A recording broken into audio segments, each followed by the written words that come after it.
ஃபுல்லா போலீஸ் ஸ்டேஷன தான் காட்டுறீங்க. உண்மையாவே ஒரு போலீஸ் ஸ்டேஷன் எப்படி இருக்கும்? நீங்க அத சினிமேட்டிக்கா எப்படி மாத்தி காமிச்சிருக்கீங்க ஆடியன்ஸ்க்கு? அதுதான் நான் முன்னாடி சொன்ன மாதிரி, இது வந்து ஒரு ஐடியலிஸ்டிக்கான ஒரு போலீஸ் ஸ்டேஷன். இப்போ போலீஸ் ஸ்டேஷனோட செட்டப்லாம் பார்த்தீங்கன்னா, இப்படி தான் இருக்கும். இதில ம். இருக்கிற மாரி ஒரு எல்&ஓ பிரிவு இருக்கும், கிரைம் பிரிவு இருக்கும். அந்த மாரி பேசிக்கான விஷயங்கள்லாம் இதில இருக்கும். எவ்ரிடே காலையில வந்து ரோல் கால்ன்னு ஒண்ணு நடத்துவாங்க.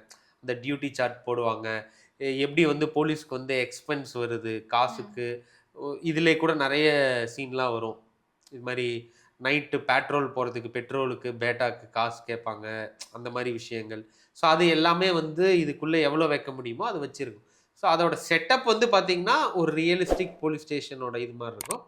ஆனா, அந்த கதாபாத்திரங்கள் அங்க நிகழக்கூடியது வந்து, இது வந்து ரொம்ப ஐடியலிஸ்டிக்கா இருக்கும். இந்த அளவுக்கு அப்படி ரொம்ப ஒரு ஃப்ரெண்ட்லியாவோ, இல்ல ரொம்ப ஒரு நற்தன்மையோட வந்து நெஜ போலீஸ் ஸ்டேஷன்ஸ் இருக்காது.